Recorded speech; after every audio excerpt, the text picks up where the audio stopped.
news, but everything around us is a story. So let's talk about stories today. And any questions that you have, I'm happy to answer. Rashi has a question. Yeah. Rashi is from Lucknow. Hi. Hello, ma'am. Hi. Ma'am, I want to ask, in my family, they are very much afraid. They always used to ask me, will you work on field? Will you work on field? Is it safe? Will you be okay? And all, how will you manage? And it's not a thing that a female can easily do. So I really want to ask you that thing that when you have started your career, obviously the time was back and of course we have moved forward, the thinking have also been moved forward. So back at that time it was more typical, as I think. So how you managed, and was it really that typical to manage everything? You know, honestly, Rashi, I never faced a problem. Maybe I've just been really lucky. My mother, and you're right, she is a very conservative woman even to date. But somehow when it came to, me doing the job that I did, I think she was just very excited seeing me on TV. So she never questioned where I went, what I did. Also, I think when we started doing journalism, it was such a new profession. 24 years back, TV journalism was something nobody did. So, and along with all the Ramayana and Mahabharats, we came into people's houses. So I think it was a novelty for people. People liked it. My family was very excited. They thought, star quality here, but coming to your point about whether it is safe or not, it's like, what is safe? One could be out on the road tomorrow and, you can have an accident. There are definitely issues when in some things, if you're covering a riot or recently in Delhi where there were communal clashes, yes, there will be issues. But all media organizations now are very, very careful about, how teams are sent. For us, for instance, even nowadays, the priority is the safety of the team is first. So please tell your parents they don't have to be very worried because, for all of us as editors, as bosses, whatever you might call us, the safety of the team comes first. Okay. Okay, ma'am. Ma'am, as you said that there's a problem or there's a risk only when you are covering the incidents like riots and everything. So that can be risky for male as well.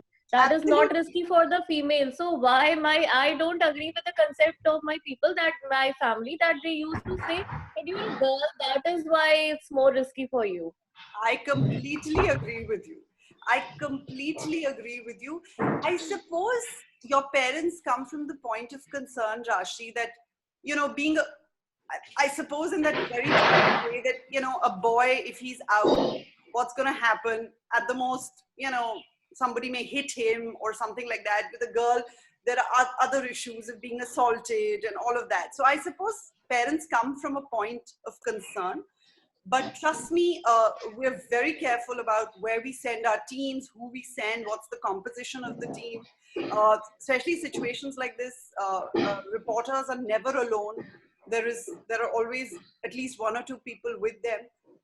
And like you said, it's a risk for whether it's a boy or a girl. So tell your parents not to be worried. Okay, ma'am. Thank you. Next. So, somebody's raising their hand. Yeah, Snigdha. Young girl. Snigdha. Good morning, ma'am. Right, Hi. first year. Go ahead. I wanted to ask, how do you deal with criticism from your friends? Louder. Ma'am, how do you deal with criticism from your friends and family? Because personally, I've been facing a lot of criticism at my own house because my opinions and my parents' opinions are like very different. So how do you deal with that? Because I'm having a really hard time dealing with those troubles. Snigdha, right? Yes, ma'am. Yeah, Snigdha, you agree to disagree. Listen, you're never going to get everybody to, agree. And quite frankly, why should they? I mean, it'll be so boring if we all agree on everything, okay? Where is the discussion? Where is the debate? Disagreement also brings out new ideas, interesting ideas, right? If you look at history, all exciting things, whether it was the Renaissance, anything, it all came because people disagreed, right? A lot of the thing comes from the fact that you have to allow people new ideas, new thinking. So don't bother about it. In fact, at a lot of places, for me, at when one meets family at dinners or even friends at dinners or parties and all, there is loads of criticism. I always smile and say, very good points and all of that. No, she doesn't. No, she doesn't. No, I do. Or she fights it out. No, see, there is a difference. I fight it out. For instance, I do have a lot of debates on when, somebody would say that CAA is a good thing, okay? Because that, for me, is a very valid point of argument, okay? It's against the Constitution, so I would debate that. But if somebody says that we don't like NDTV, that's fine, I mean, that's their point of view, and you're allowed to not like something. It's like saying, I don't like this film. Now, you can't take everything personally. If it goes beyond a certain point of time, I just very sweetly say, हाँ, आप कुछ और ही देख लीजिएगा. It's fine. It's okay. It's just, don't bother. There's so much in life. Yeah, just एक कान से अंदर, दूसरे कान से बाहर. मिथिलेश कुछ भी विश्वास मत करिएगा. Okay. Next, Avni. Avni is from Jaipur. She is. Hi, Avni. Hello, ma'am. Ma'am, my question is that how difficult is it to interview celebrities? As in, do they throw tantrums, and I mean, what is it to interview a celebrity? More than throwing tantrum, it is just exhausting waiting for them. I have interviewed many. I remember there was a time with the Shah Rukh Khan interview, we waited 8 hours. He finally landed up at 2:30 in the morning. Okay. We were there waiting for him. Yes. For 8 hours. 8 hours, right? It's just who he is. But so trust me, honestly, a few of them have thrown tantrums. Yes, sometimes. But now, especially the younger lot, this whole Alia, Ayushman lot, they're very well behaved. Time is still an issue. I recently interviewed Deepika, still about 2 hours. And now the thing is, because, and this is not something, but because we're so senior, we also tend to throw a few tantrums. So I think it becomes a very big balancing act for our producers, because they have to tell me a certain time where they know that even though I have to wait, I will not wait for that long. And they have to try and so, but I have to say they are very, very well behaved. They're extremely polite. Unlike earlier, there's no rudeness or whatever. Very, very well behaved. I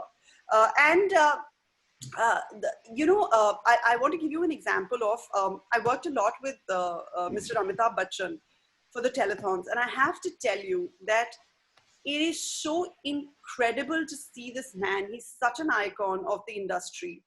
He's over 75 years old. And, we do this telethon where we start at 9 in the morning and very often finish at 9 at night. Right? It's a the one which was for Save Tigers, the Save Tiger project. Save Tigers for Swachh Bharat. We do it on 2nd October every year. And he comes in, we do it largely out of Bombay. He comes in at 8 in the morning, okay? He calls us into his trailer. There are 3 of us who go in to, sort of just go through the whole thing with him once more.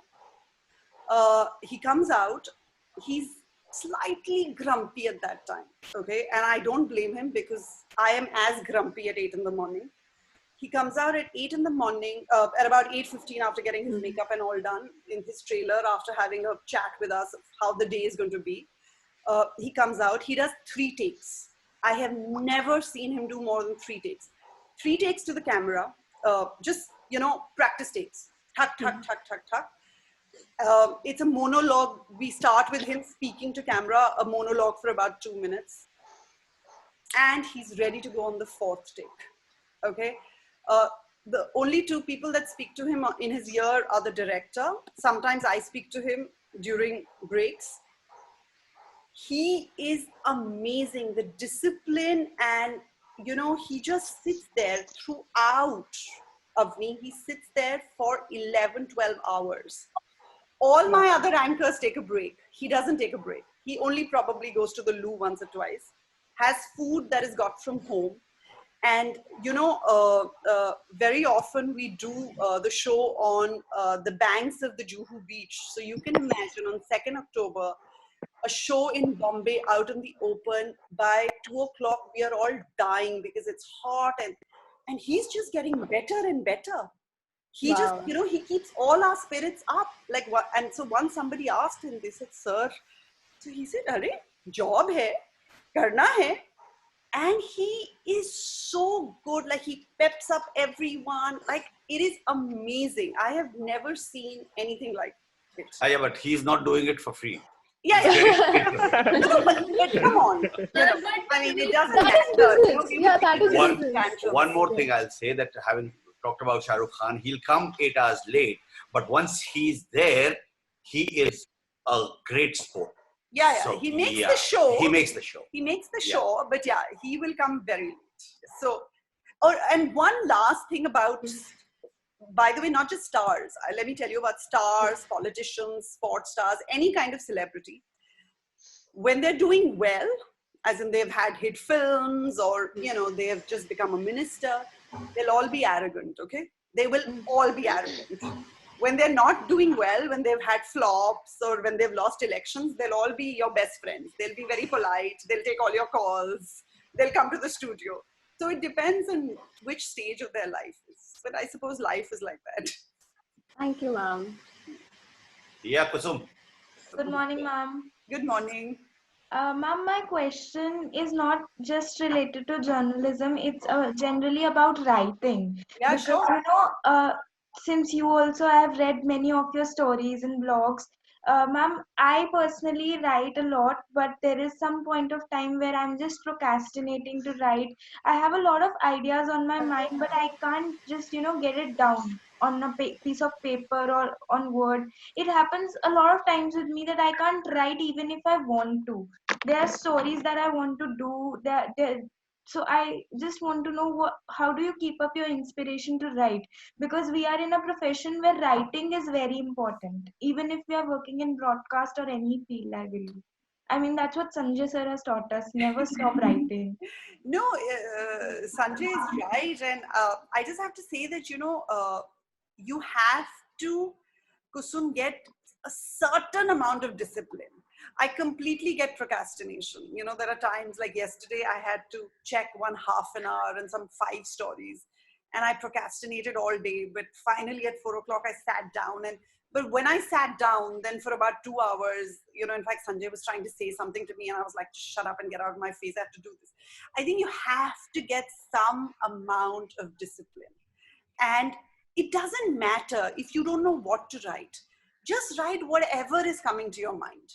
It doesn't have to be the best article. It doesn't have to be the best story, but write. Because slowly and steadily, it will come. But you have to, whatever time you need, just sit for that 1 hour, even 40 minutes is fine, wherever, and write. And write whatever you feel within you. I always feel writing's a lot about, like I say, stories are about what you feel about a situation. The writing has to come from within. So whatever it is, don't think about, oh my God, it's got to be the best sentence, or it's got to be the prettiest of words. But it has to be something that you feel. Okay. Now, Shishti has raised her hand. Shishti, then Divya, then Aman. Okay. Agastya after that. First Shishti, Divya, and then Aman. Shoot. Shishti, Okay. MA final. Hi. Hi, ma'am. So, ma'am, my question is related to job. In the morning only, I have seen that there was one survey which is telling that 52% of people will lose their job just because of this lockdown, and MLCs are not going to take out their employees, but there will be a limited edition of newcomers, those who are coming. So what kind of opportunity in media sector, and how we should prepare for ourselves? You know, it is going to be grim, Srishti. I am not going to lie to you. At least the coming year or 2 years, not just for media, for across all industries, it's going to be a hard time. Because honestly, we don't know the full impact of this lockdown. It is going to be bad because everyone is losing business. I mean, just to give you an idea how media survives, right? We survive on two things. One is subscription. That is, on Tata Sky, you subscribe to NDTV, and a certain amount of what you pay to Tata Sky comes to us. And the other is ads. And a large portion of survival for the media industry in India is because of ads. Now, if every other industry that advertises on us is failing, the first thing that they cut is your ad revenue, right? So they stop advertising, it directly impacts us. Having said that, what I would say is that when this gets over, and remember, we are still essential service providers. So the industry is not going anywhere. Yes, there could be fewer opportunities. I will not lie to you. There could be fewer opportunities, but they will be there. They will be there, and it will get better. So don't worry about where you will get a job. Figure out what is it that you want to do. What kind of journalism or what kind of media you want to do. Whether you want to be a digital journalist, whether you want to go into ads or whatever, and just concentrate on that. The opportunity will come. Okay, thank you, ma'am. Hello, ma'am. Ma'am, like my question is related something different. Have you ever been threatened? Yes, I have been threatened. By who? On a shoot. So, Divya, threats come not just in the fact of someone threatening you physically, which has happened when you're out on a shoot. Hello. But threats also come in... Ma'am, it's like if you have raised your voice against Yes. a political leader or someone, like have you been threatened, and how did you deal with it? Well, NDTV, as you know, is threatened all the time, but because the current dispensation doesn't like us very much. You can see the number of cases, but I'll give you a very specific example. I'm not going to name the company. It's a multinational that works in India. And we did a story about a CBI case against them. And the very next day, they pulled off all the ads they had on our channel. And it was a valid story. The story stands to date. They threatened to take us to court. They didn't, because we were right. But they pulled off all their ads. So remember, threats don't just come, from politicians or political leaders. They will come from corporate houses. They could come from individuals. They could come from anybody. And they will come in various forms. But it's something that you learn to live with. It's fine. It's part of the job. Okay. Aman? Yes, sir. Hello, ma'am. My question was, we have often seen while rehearsing for anchoring classes or radio shows that not always things go according to our plan. And it might have been in your career as well that things have changed suddenly and there have been unforeseen circumstances. So how important is your backup plans or the second force of command? It's always good to have a contingency plan. It is always good to have a backup plan that if this doesn't happen, what am I going to fall back on? Having said that, there are going to be times there will be no backup plan and you've just got to go with it. Do you know what I mean? Whether it's anchoring or it's reporting or anything else. But my only advice to everybody, whether it's my reporters, my anchors, to all of you is, don't take it so seriously. As in, for instance, if you're anchoring and you do something wrong, right? Something as simple as looking at the wrong camera, right? You're supposed to look at camera 5, you look at camera 3. On air, just switch and say, oh, sorry, wrong camera, and just switch to camera 5 and continue. It's a live situation. If you don't get, nervous or hysterical or any of or dramatic on air, the audience won't. The whole idea is, and remember, the thing about TV is that you are in people's bedrooms, literally. So it's a very intimate conversation you're having. People are watching you while they're eating, when they're sitting on their bed, when they're talking to each other. You are part of that conversation. So the idea is to have a conversation. I very often tell my anchors, don't read. Because if you're reading, then you're not talking. Yes, ma'am. So whether you're reporting or you're anchoring, have a conversation. You're not talking down on someone, you're not lecturing someone, just have a conversation with them. And in a conversation, things go wrong. You may mispronounce something, you may forget something, you may say something wrong, just correct it. Only two things. Have that presence of mind to know what you've done wrong and get it right, but also not, get too hassled about it. It's fine. Okay. Agastya. Yes, ma'am. Hello, ma'am. Good morning. Yes. So my question is, my father brought this up a few days ago. He said that news anchors today they just scream. They don't actually give out actual news rather than, blah, blah, Was blah. Was he watching Republic? No. Anyway, my question is, do you think that this will embarrass the news industry? I'm saying that it has already embarrassed I think it's embarrassed the nation, as Orna would put it. I think we are sort of the laughing stock of global media around the world. And it's really sad. But to be honest with you, Agastya, to me, and this is a very personal opinion, the shouting doesn't bother me. You can say it's someone's style. The shouting doesn't bother me. The boxes, those 20 boxes don't bother me. I mean, I can choose not to watch it. To me, I think our biggest shame, the shame of not just the media industry, but I think the country, is that certain channels actively spread hatred.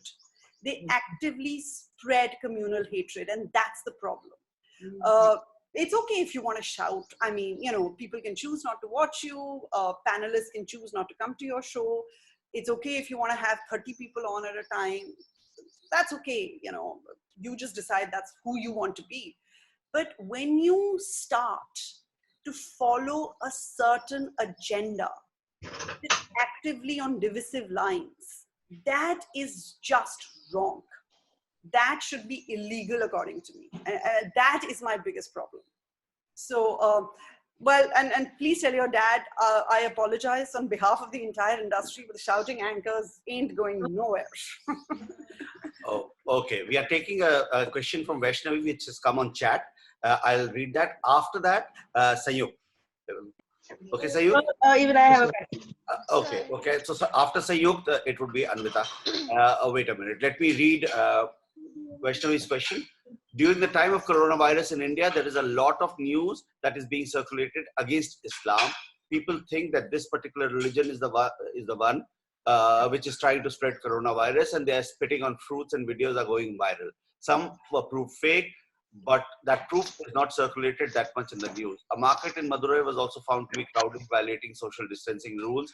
This news was not circulated that much because many people in the neighborhood don't know about that. So does media project any religion bias? And how can media play a role in removing the religious hatred? Yes, Vaishnavi, it is sad, but certain channels do project a religious bias. I'm not going to name the channels, but you know who they are, Hindi and English.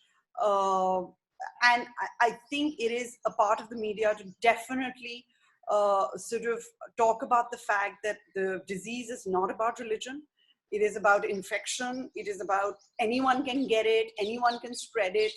What happened as far as the congregation, the Islamic congregation in Delhi was concerned, was neglect, both on the part of the Delhi police and possibly the organizers. But the disease has nothing to do with Islam. Yes, it is constantly, currently, constantly certain channels are propagating it as such. Sanjay said something to me the other day, which was very valid. And he said, we need a villain. In India, certain channels need a villain, and they found it. You're absolutely right. It was Ram Navami a couple of days ago, and there were congregations in temples.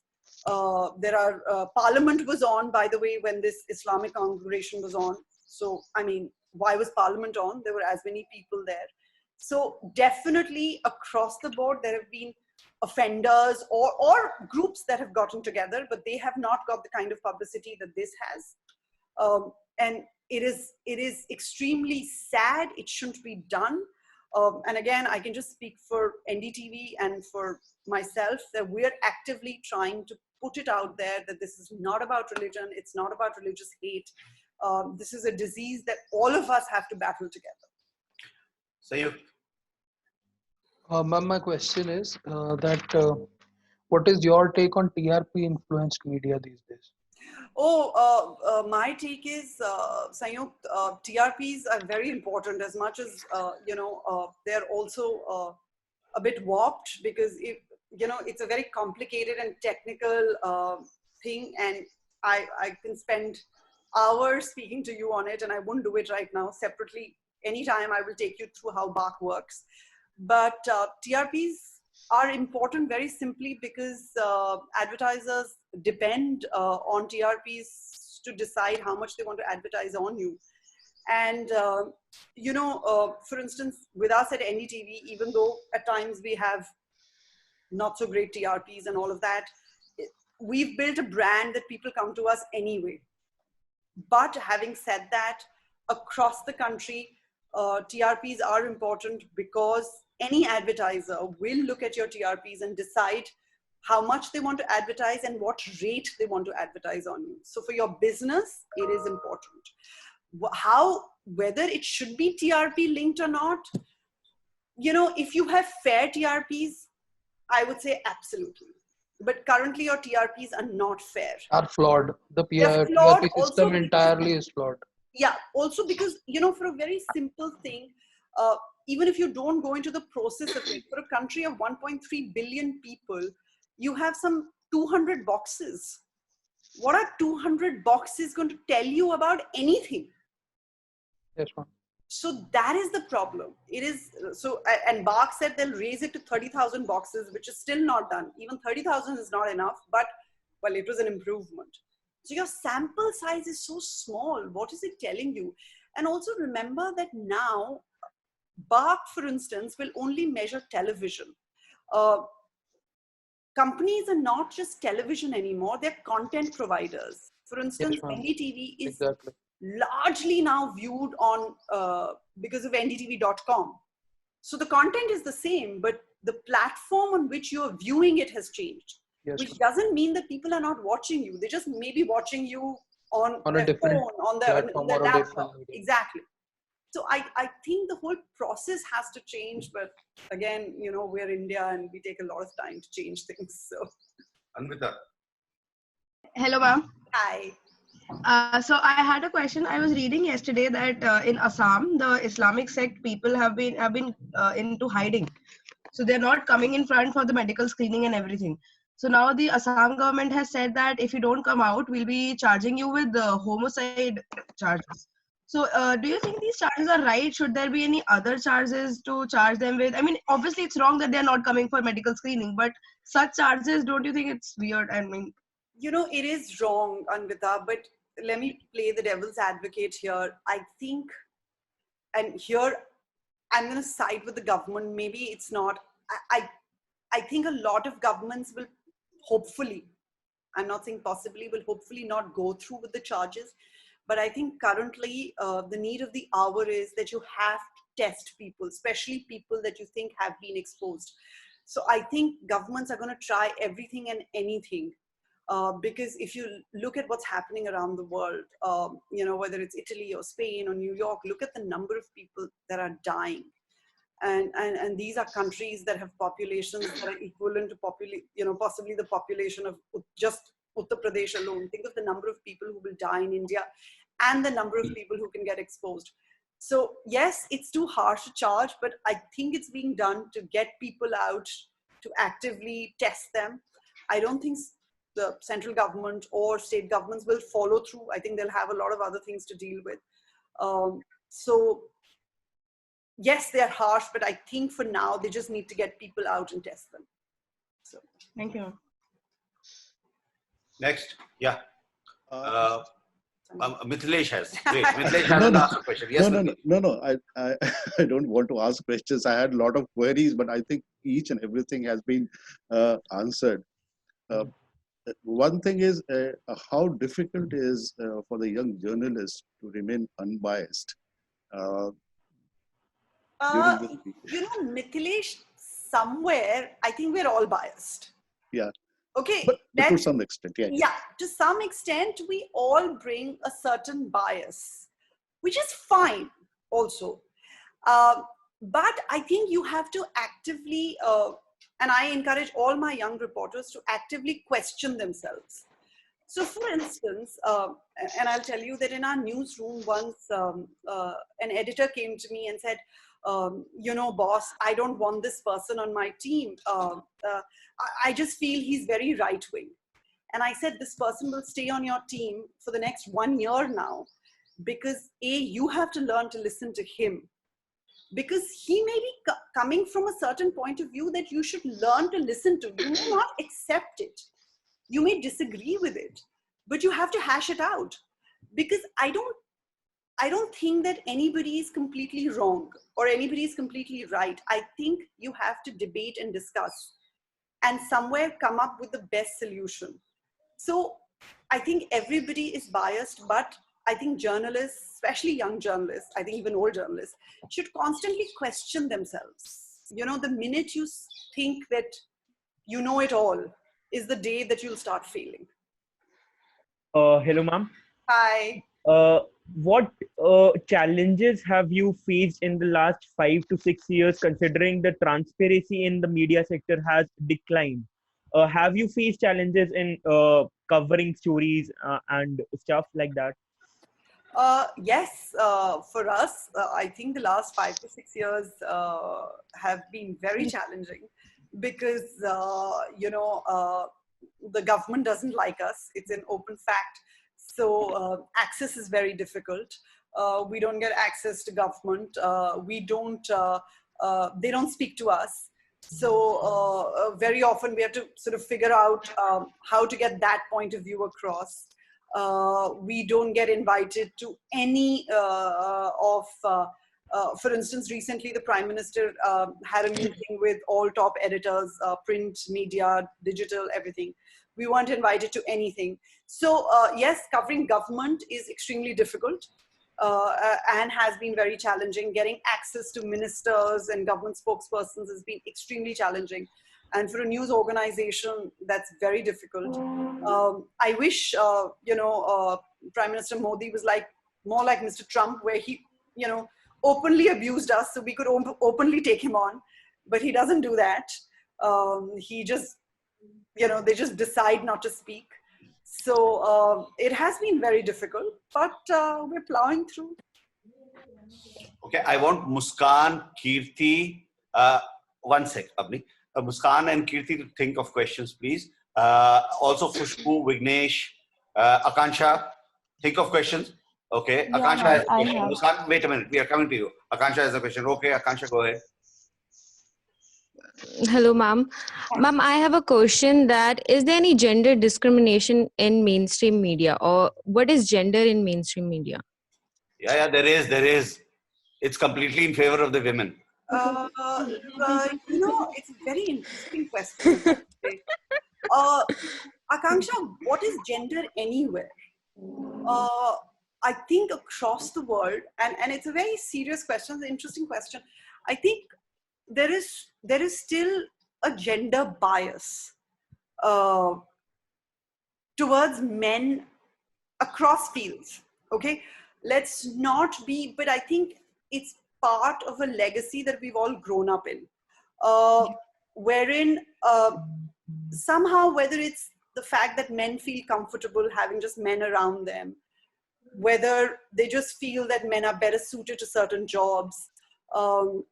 I'll come to media in a while, and I'll just, you know, For instance, and I'll tell you, a lot of my friends in the corporate sector will tell you that a lot of business is done, over drinks late at night, right? You sit with the bottle, and everyone's drinking, and, business is actually done and deals are cracked. And, maybe men just feel that, they just feel more comfortable having men around. And so I think it's across industries, not just media, that there is a general bias towards men. It's changing, okay? It's changing because I think women are stepping up. Young girls like you are doing a fabulous job. But it's also twofold. I think women, and here I may sound like, sort of like the anti-feminist. I think women also have to, somewhere in very many roles, have to step up.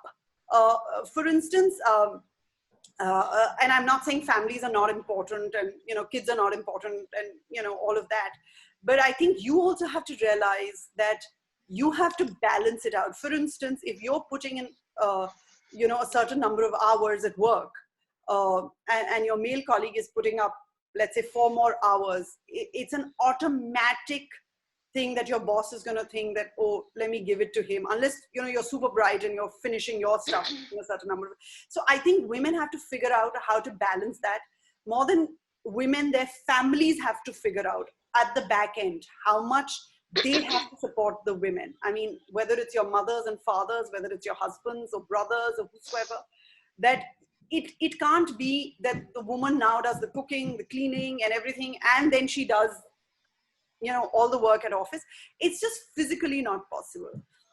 When it comes to media, at NDTV, it is biased towards women, let me tell you.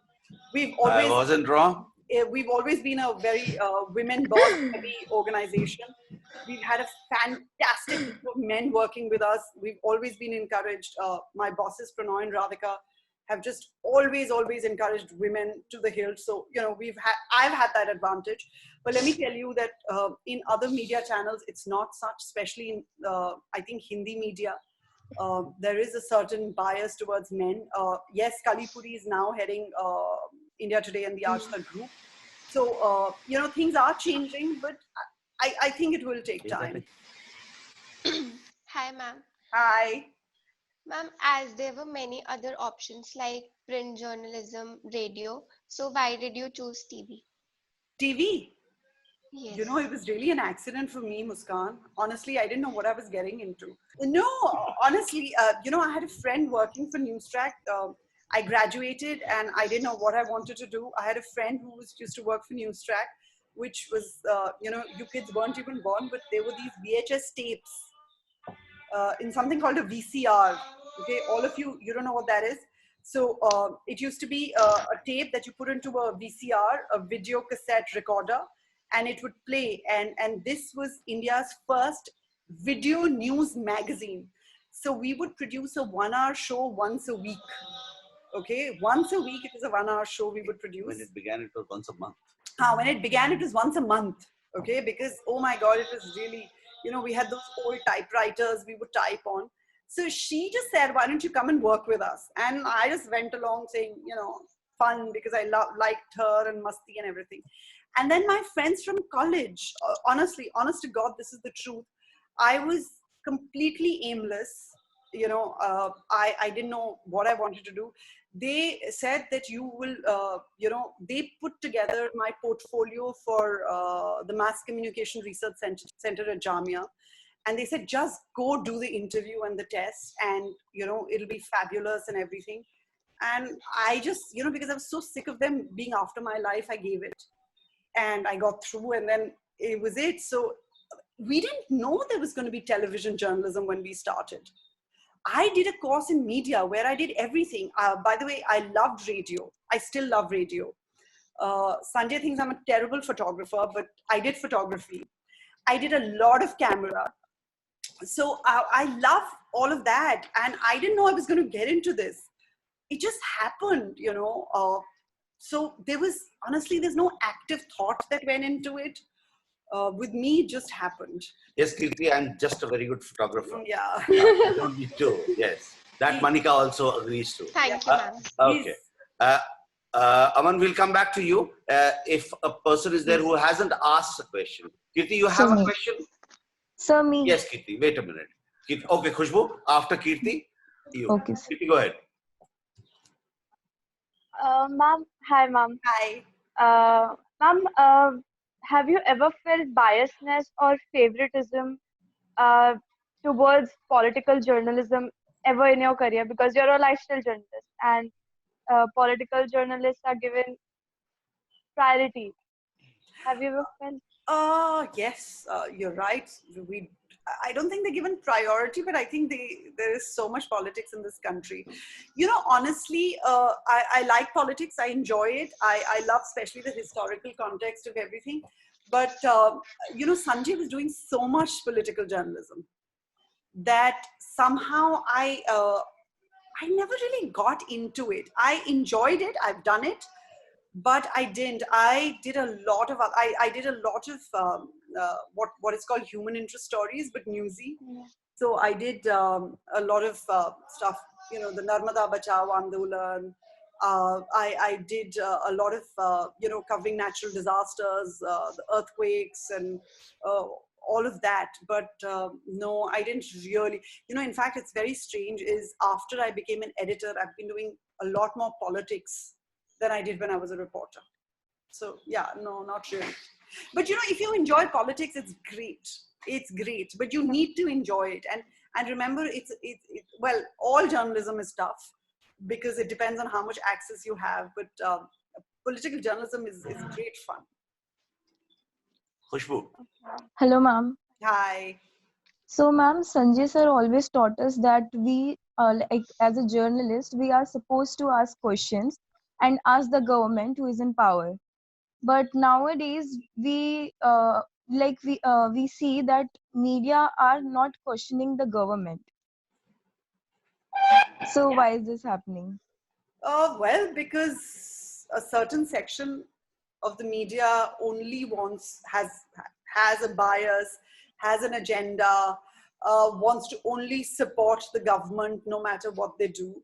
And it's completely wrong. And the question, remember, there are 4 pillars to any establishment, right? There is the executive, the legislature, the judiciary, and, you know, you are the 4th pillar, you're the 4th estate.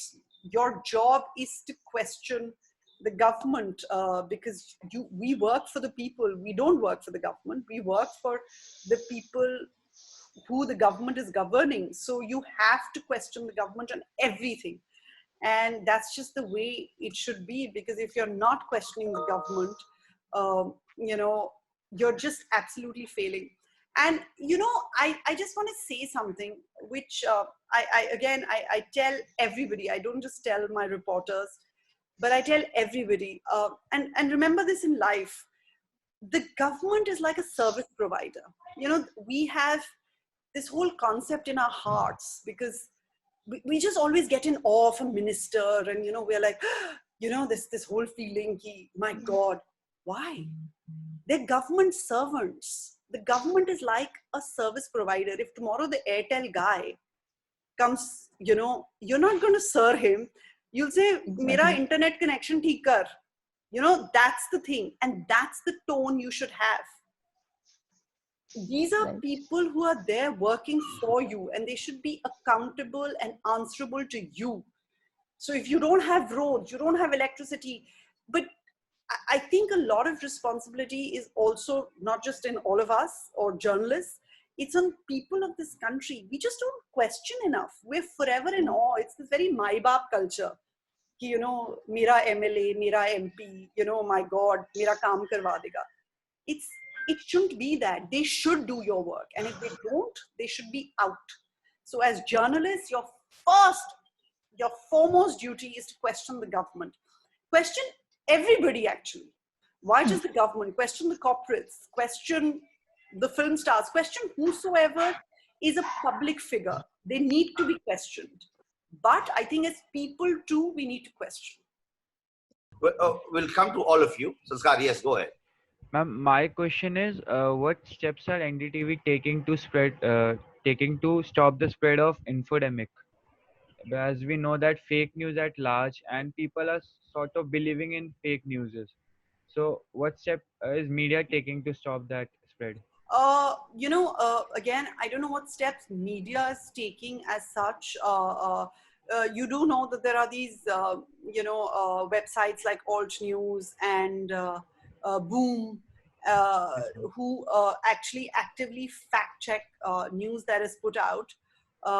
We at NDTV are trying every night to actually take an issue, whatever it is, whether it is that is the coronavirus and airborne disease. Should you be wearing masks? What about the situation of the migrants? And we take that and we actively do a show on it where whatever we put out is extremely factual. We back it up with sources. So I think that's what NDTV is doing. But I think largely you have websites that are fact checking if you take the media as an overall. But yes, if you look at television channels, I don't think they're doing. I think some of them are actively spreading fake news. So Divya has a very important question. Divya, I think she has a networking problem. So she has written this question. Does networking gives an advantage in getting a job in this field? I think networking gives you an advantage anywhere getting a job in any field. There's been this massive debate in Bollywood as far as nepotism goes. And fact of the matter is that I think in any field, what is important is access.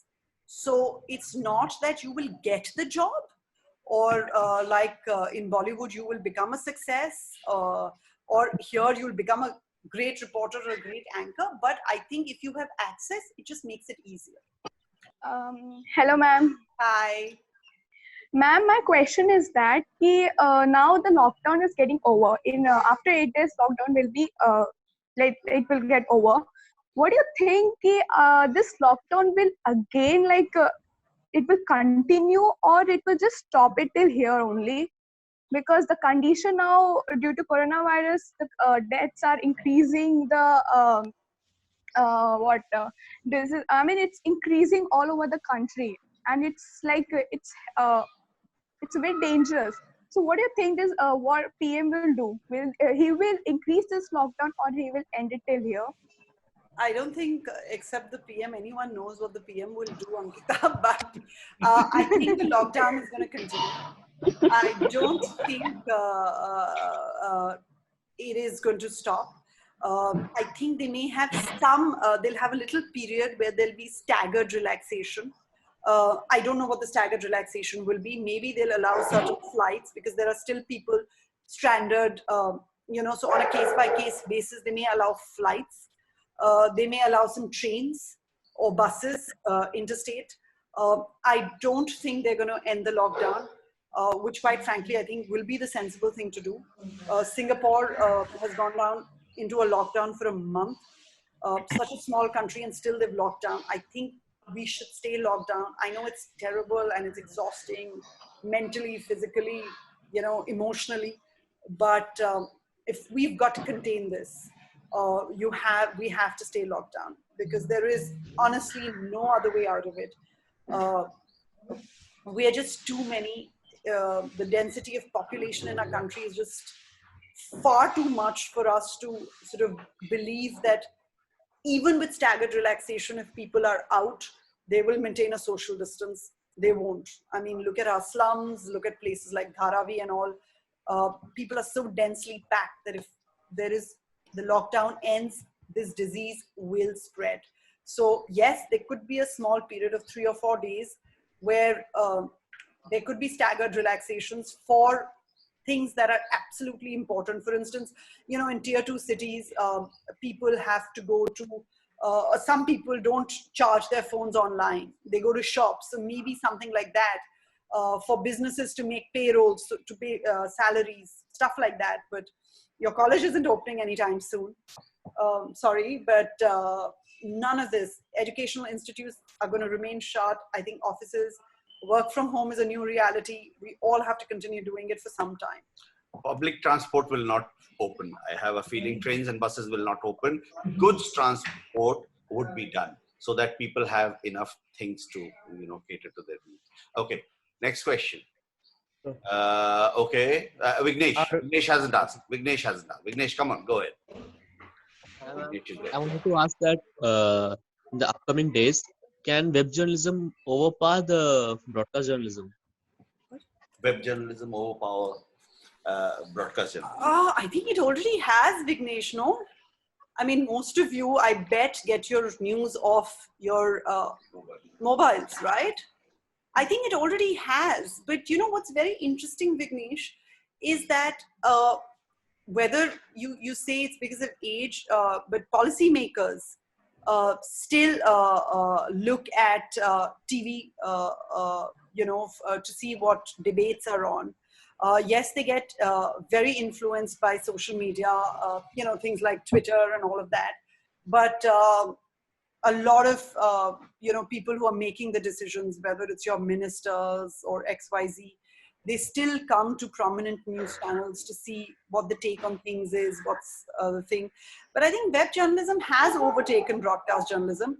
Interestingly, what it hasn't overtaken, and which is why I think TV continues, is that if you go to an advertiser even today, what he or she will pay you for 10 minutes on TV, they will not pay you the same amount on the web, which is bizarre because, and I have sat down with, people and said, guess what, on the web, there'll be 1 million views, while TV will not give you that much. But for whatever it is, the revenue on the web has not caught up with revenue on TV, which is why I think for whatever reason, TV still holds that place of pride. Okay, I have a question from Akansha Sharma. Wait a minute. And it's come on chat. Good morning, ma'am. Can you please describe the 3 best qualities of your writing style? My writing style?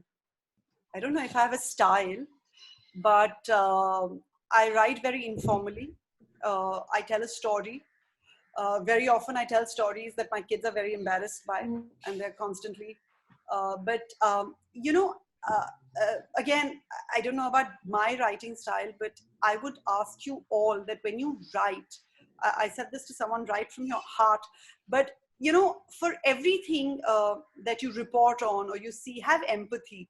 And the reason I say that is because if you can't feel for the story or for the person you're reporting on, somewhere, and I'm not saying lose balance, I'm just saying you have to be empathetic. And if you can't feel that, you'll miss out on the soul of the story, the core of the story. And then your writing becomes very listless, it becomes formal, it becomes very factual, and it shouldn't be. It should really come from within.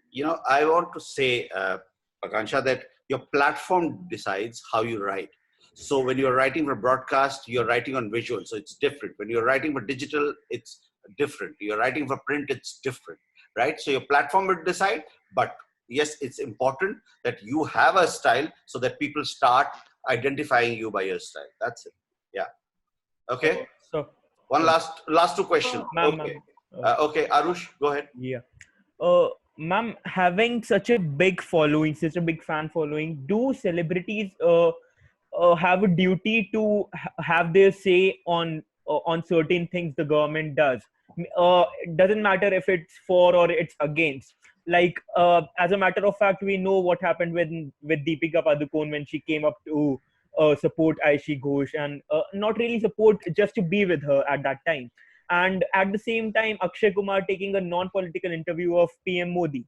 So do celebrities should have a duty upon themselves? Okay, Arush, very good examples. Both examples are brilliant. Okay. No, good question also.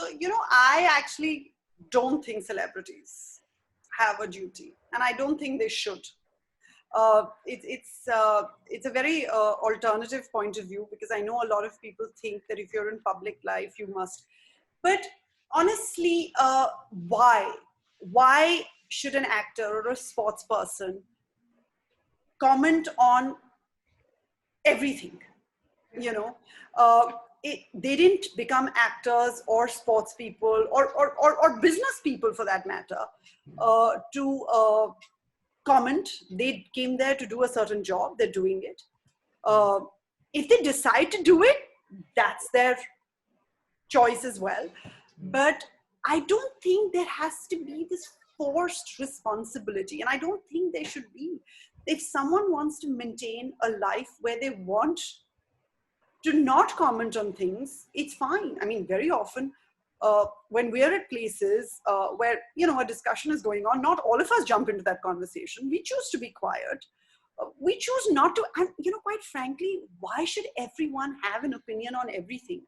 Not all of us, and especially with celebrities, they're not always extremely well informed. For instance, people speaking about Kashmir. Kashmir is the most layered topic. It's the most complex issue. Anybody coming and saying, I support it or not support it, that's actually bizarre without really understanding the issue. So Deepika, what she did is her choice. Fantastic for her. Yes. What Akshay, what he did was his choice. Good for him. You can like it, you can dislike it, you can agree with it, you can disagree with it, you can criticize it, you can appreciate it. That's your choice. But I don't think anybody should be forced to have an opinion, or anybody has to have an opinion. So, ma'am, as you were telling Arish that you are, I mean, NDTV is not being invited to many government meetings. Am I audible? Yeah, I can hear you. Yeah. So, does it? I mean, does it make a result in you missing out on a lot of information that government is passing on, and Yeah, how difficult sometimes, is, and how sometimes difficult? you do. Sometimes you do. But you know, now one has developed enough sources within the government, within journalists who've attended that meeting, that somewhere you get it. You may get it later. You definitely get it later than everyone else, but you get it. So yes, you do miss out on the initial aspect of it, but you do get it. So does it result in making you miss out on a breaking news or something? Oh, well, it doesn't make you miss out. It will make you miss out in terms of the timing. For instance, Times Now may get it 5 minutes before you. Yes, for sure. Ma'am, I have a question. Yeah, Kusum. Ma'am, as you said about writing before, that we should always express what we believe in and we should write about it. But there are certain times, because I used to write a lot of viewpoints on my own blog, and there was this time that I was badly trolled on Twitter. It was so bad that, you know, I had to remove the blog because I was so heavily attacked, and then I stopped writing my own opinion on political stories. But there was a time, you know, during the CAA or many other issues, I felt that I should have written. Now that I look back, ma'am, so how do you know, in this case where I fight my gut that whether I should write it or not, how to make a decision in that case? Kusum, right. Don't ever bother about the trolls. Don't, you know, I have been threatened with rape and death and God knows what. In fact, you know, I used to fight earlier, then I've just stopped fighting. If it gets really bad, block those people out. But never, why should you give up? These are people, again, Sanjay says this very rightly to me, these are people who are getting paid to write these nasty things. These are, you know, some 4 people sitting in a dark room back of Beyond or somewhere, you know, in shift 6 to 3 and 3 to 12, who are only doing this. So fighting with them, you're never going to win, right? The only way that you'll win is that you keep doing what you're doing. So don't ever get bothered by trolls. They mean nothing. These are faceless people getting paid to do a horrible job. Sometimes I don't even blame them, because I suppose they're unemployed and they didn't get anything else, you know, poor people or whatever. So this is what they're doing. Why bother? I mean, you know, feel pity for them, but don't give up your writing. Write. That's the way you'll win. You'll have enough supporters as well. So don't. Ma'am, when we talk about television journalism, I was reading a communication mix strategy when it comes to advertising and PR. Whenever we are launching a product or something, still 75% of the times, television is, considered that this is the place which will grab maximum attention. So, like you were talking about that, how online media is rising. Do you think that it can still have that much impact as television? Because I get it, we all have our phones and everything, but at the end of the day, many people still in India, sit in front of a TV and watch. So how do you think that dynamic is going to change? So like I said even in that conversation, that it's a very interesting irony in India today that revenue for online has not matched up for revenue for TV. That's a fact. But having said that, I think it will. Not in the next year, not in the next 2 years, not in the next 5 years. But look what is happening today. Everything currently is digital. Okay, everything currently is digital. So it'll be very interesting to see when we actually finally emerge from this lockdown. What are things going to be like? Uh, Everybody currently is watching Netflix and Amazon. It's a subscription based platform right now. Will they start advertising?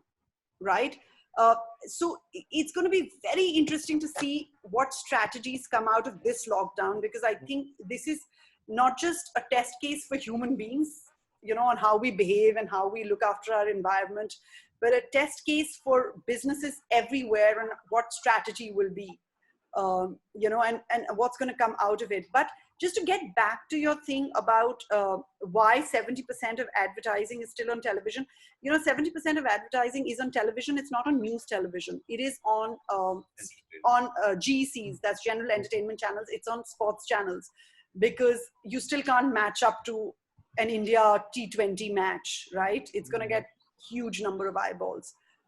You're not going to match up to a Big Boss, right? It's still going to get huge number of eyeballs. So yes, 70% of advertising is on TV. It's not on news TV.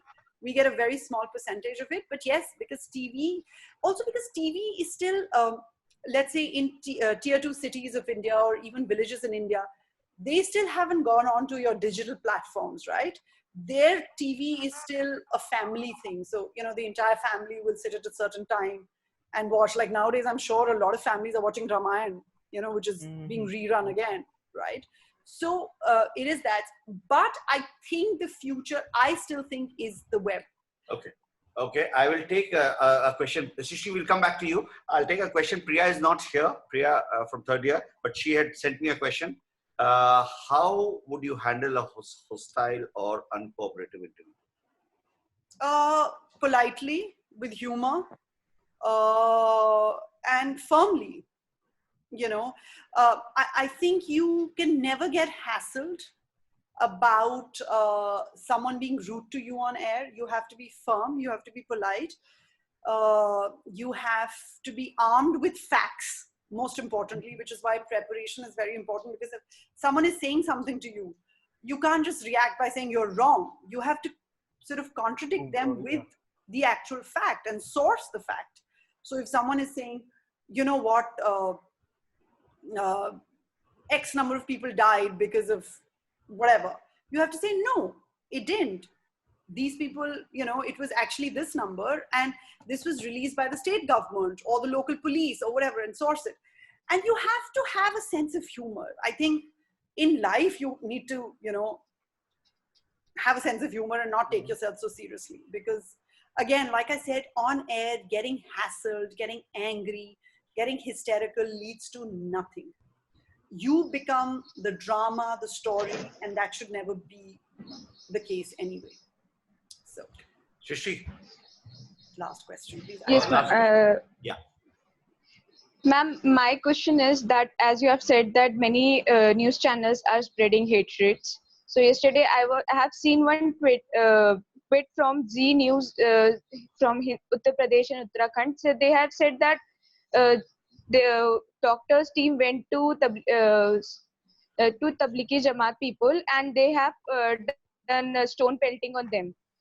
in Faridabad. Later on, Faridabad police has retweeted on their tweet only that this is fake and please take it off and don't spread like this. So what news channels are getting by spreading these kind of hatreds? It's an What agenda. is their benefit?